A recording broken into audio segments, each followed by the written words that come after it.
Hello, it's been a while, but welcome back to Mosquito Bites Live, where we have casual conversations on what's trending. And today we're very excited to welcome the Globe program back onto Mosquito Bites Live. But once again, welcome to Mosquito Bites Live, where we have casual conversations on what's trending out there.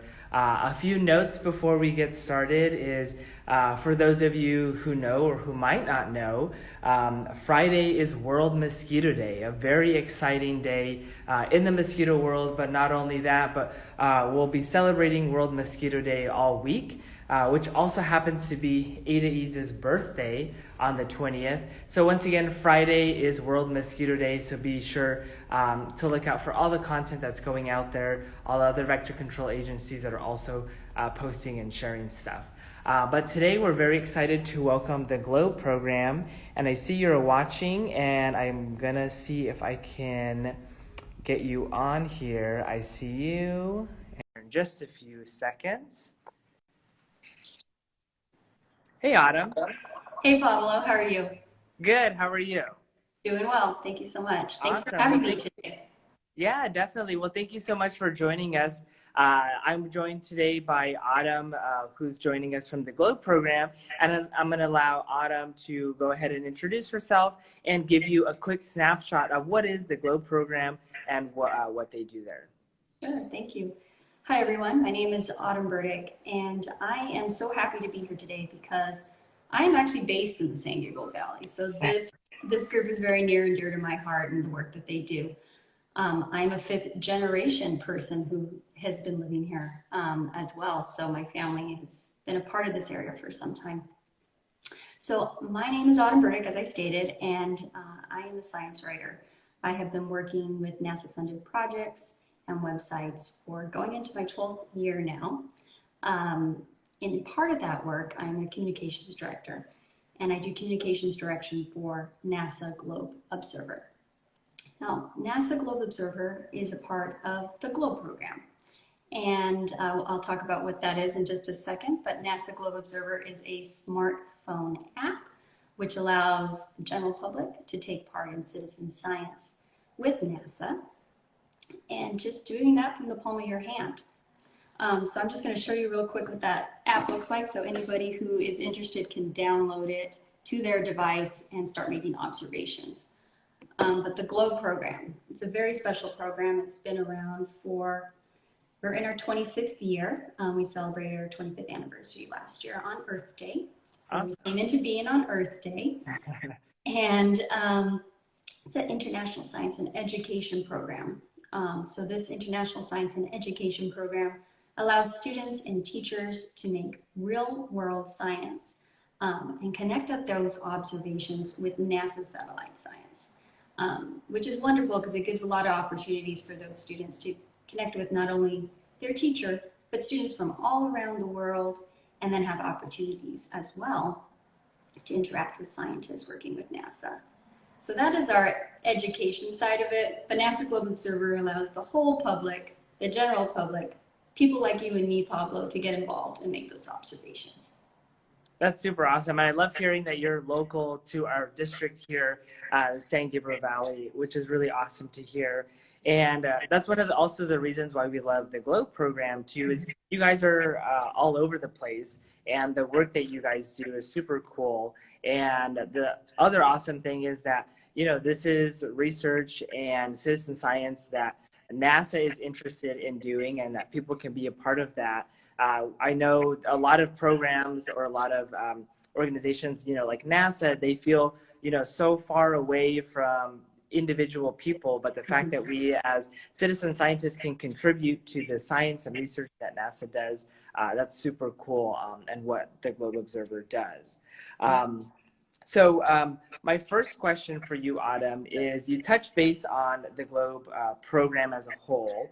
And I also want to reference our previous Instagram Live that we've done with the Globe program. Be sure to check that out on our page where we had one for Mosquito Week, and really great, interesting conversations, more on what you guys do and how you guys do it. But my first question for you is, right now you guys actually have a challenge going on. So what is the goal of the Mosquito Habitat Photo Challenge, also known as #MosquitoChallenge? Yes, thank you. So we, as the GLOW program, put together a couple of different intensive observation periods during the course of the year, IOPs. And that allows us to really ask our community and the general public to dive in and make a bunch of observations for a particular need. And we have a particular need right now. So our challenge is ongoing through August 25th. We would love for anyone watching and just anybody to take part by downloading the Globe Observer app and making observations. And now these observations are photos. We need a ton of photos of mosquito habitats, the surrounding land cover, and mosquito larvae, if possible. And so these photos are being asked for from a couple different research teams working with NASA and the National Science Foundation. They're going to make use of all the photos that we gather for them during this period and beyond to fine-tune machine learning for artificial intelligence. And this is a really cool opportunity for us because not only is it something new and different and allows us to be in the forefront of science, it also is happening right now. So the images that you are submitting will be used now by those scientists for their artificial intelligence research. And so we're really excited about it, and we really want you all to get involved because we really do need a ton of images, tens of thousands of images. And that simply can be done by getting outside and taking a photo of some stagnant water that you're seeing, or some still water, or a puddle, anywhere that's around you. And it's two-part, because not only are you providing those images of those habitats, but you also then have the opportunity to do some disease mitigation yourself. You can dump out or eliminate the habitat. So not only will it help you and your community in the now, like right this second that you're going to stop those breeding sites, but you'll also be able to help these scientists working in research. And that research will better fine-tune where scientists can then predict those disease outbreaks, what type of conditions are the best. I mean, obviously a wet area is going to be best for mosquito larvae to develop, but it will allow them to fine tune and map where disease outbreaks are occurring and may occur in the future. That's really cool. And I really love the fact that you mentioned, it's super easy. It's simply just taking a photo on our smartphones. We all have smartphones. People are constantly taking photos. And especially nowadays, as we're spending more time outdoors and doing outdoor activities like going on a hike or going on a run. I know for myself, I'm an avid runner, and I not only am I so focused on mosquitoes all the time, but I constantly see stagnant water around certain areas that I'm running, and I am subconsciously taking photos. So it's really cool that just seeing those things that we see in our daily lives or part of our daily activity can help research and can help people in the AI that they're working on. So that's super cool that it's very simple. It's very simple, and really, awareness is always key. I know for myself, since becoming the communications director, working with NASA Globe Observer in general has made me more aware. And so when I do see those, a bucket in my yard, I'm like, wait, there's some mosquito larvae there. I need to take an observation. I need to dump that out. It's very important work, and it's something that's really simple to do. So just take that extra step and take some pictures while you're at it. Disease mitigation, dumping out those water sources is always important any time of the year. But help us by taking part in our challenge. We can take some pictures as well. But I did want to mention, Pablo, because I also know this is an international challenge, and not everybody around the world is going to feel comfortable getting outside right now with different, there's different mandates and things that people need to follow, or personal choice. So we do have an activity tracker, which I pulled up here. You can find this on our website, observer.globe.gov /mosquito-challenge. And this is where, I should say -challenge, it's not a dash. This is where anybody can go and learn about mosquitoes, learn about land cover. They can have directions on how to make a nature journal, for example, or watch a video on the mosquito life cycle. So there are a variety of ways for the public to participate. So if you cannot get outside and do the things that we just asked you to do this, because this will help your awareness as well, and you'll become a smarter person in the area of mosquito control. Definitely. I think that's so important also to mention is just mosquito education in general, people being aware of where mosquitoes come from, because that's still so much things that even when we're out and about doing public education, people still don't fully understand, mosquitoes come from stagnant water. And I think that's such an important message for people to continue to learn and be educated on. Once again, this is Mosquito Bites Live. My name is Pablo, and I'm joined by Autumn today, who's joining us from the Globe Observer program.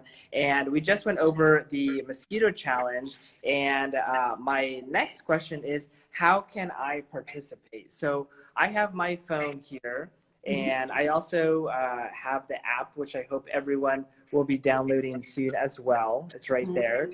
So I can be ready to submit any photos that I might be taking. And it just so happens that I have a bromeliad here, which I'm sure you're aware holds stagnant water. And look, I'm joined by our favorite uninvited guest, Ada Ease, a mosquito. So it looks like it is a perfect mosquito habitat. So Autumn, in this instance, what would I need to do to participate in the Mosquito Challenge? Sure. No, this is great. Hi, Ada.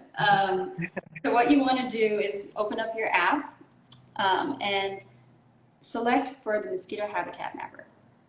And so once you're in there, especially for new users, you're going to go through some tutorial sections. It's going to walk you through how to make an observation.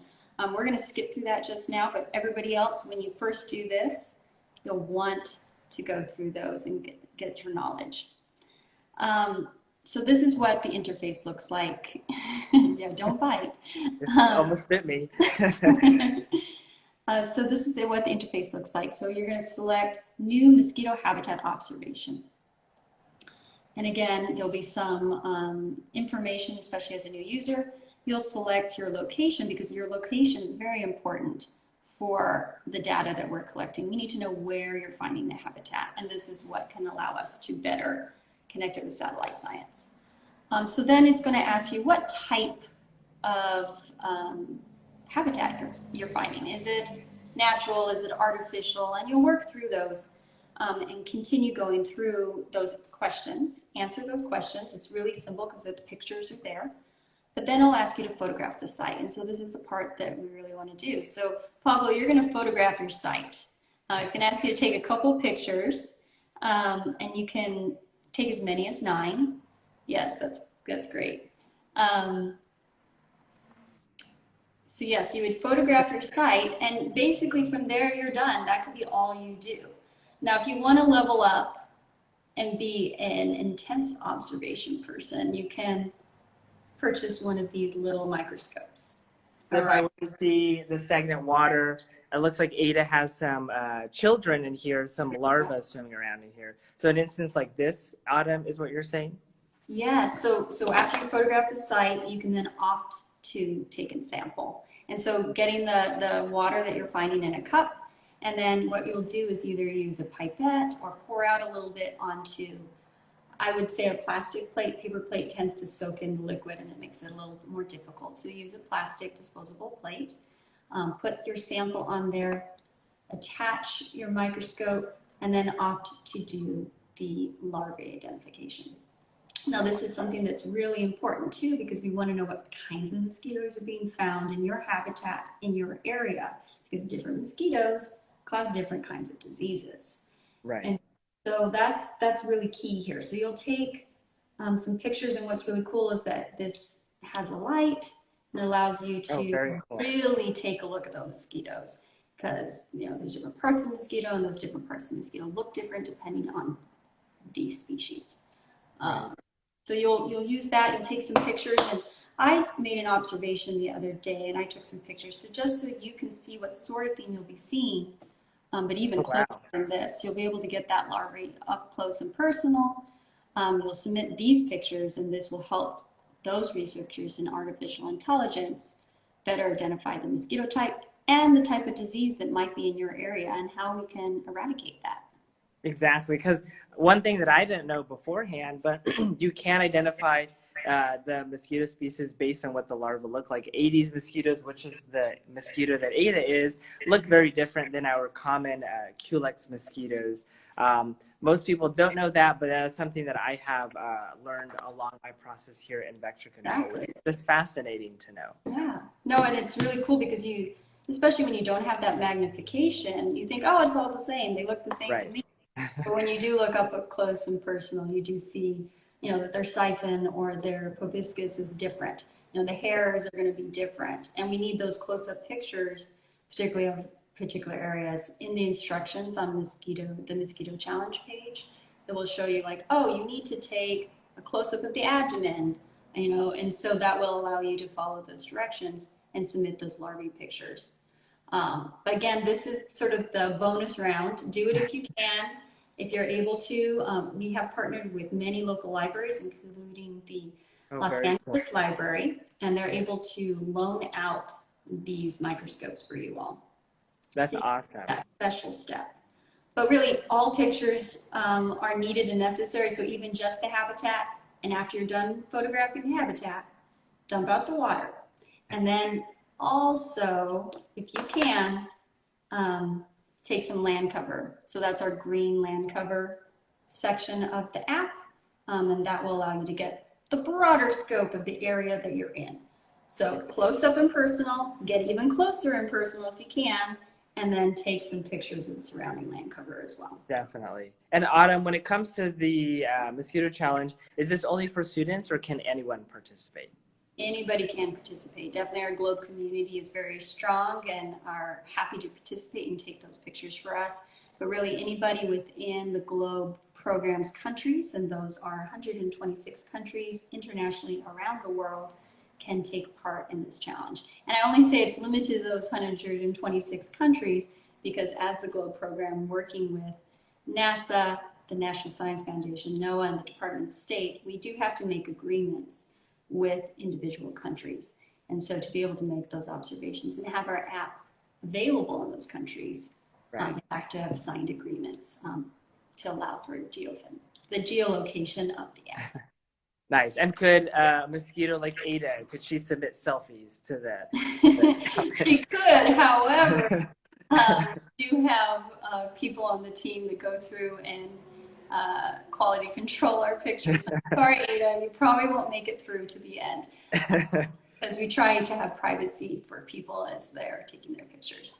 Definitely. Well, once again, this is Mosquito Bites Live, and I'm joined by Autumn from the Globe Observer Program. We went over the Mosquito Challenge. What is it, and what are the goals of the program?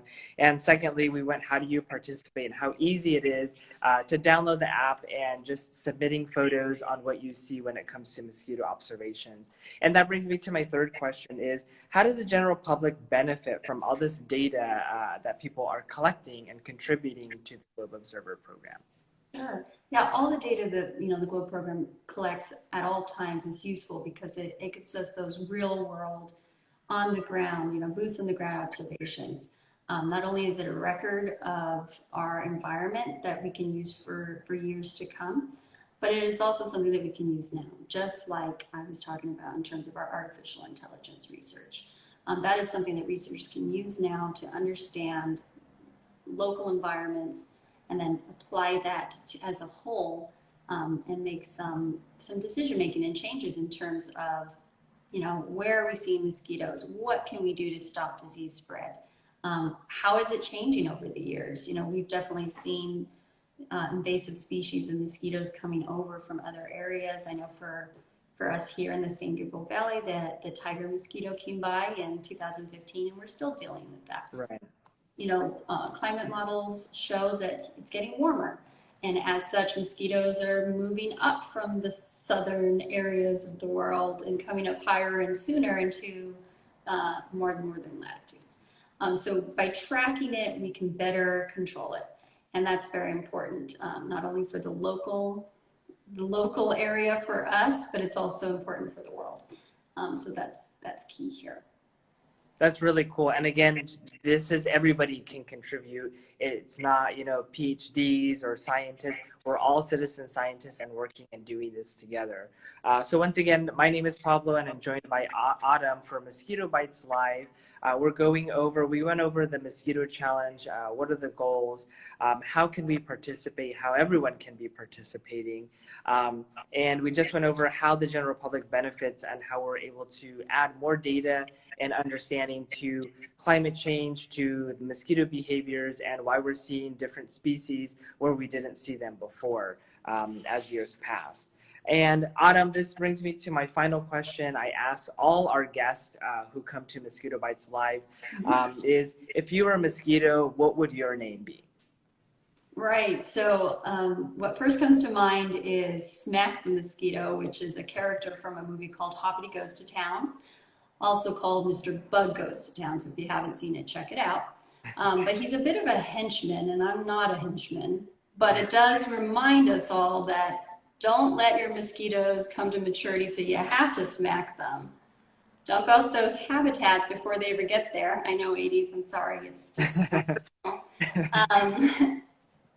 but that's something to remember, that, bite back before, be sure and dump out that water before you have to smack. So yes, if I were a mosquito, I'd be called Smack, but I'd probably be doing myself a disservice by doing that. I like the messaging though. It works great for us. Sure. One thing I wanted to mention too, Pablo, I know that was the last question, but we do have an opportunity right now for our public to opt in to receive a newsletter each week, as we've been doing our challenge.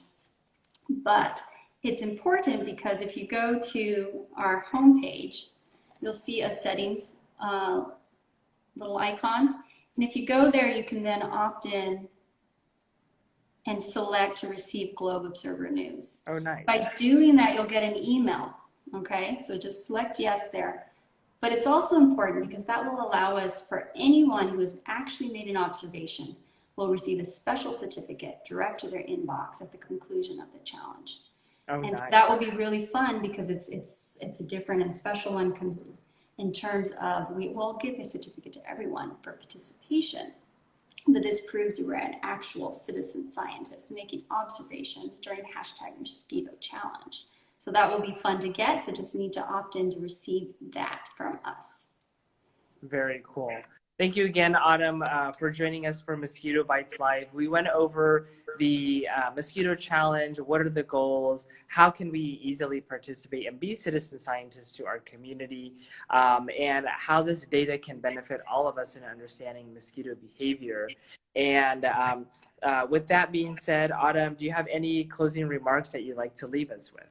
Yeah, this is our intensive observation period, so definitely take part in it now through August 25th. Use it to celebrate World Mosquito Day this Friday. That would be awesome.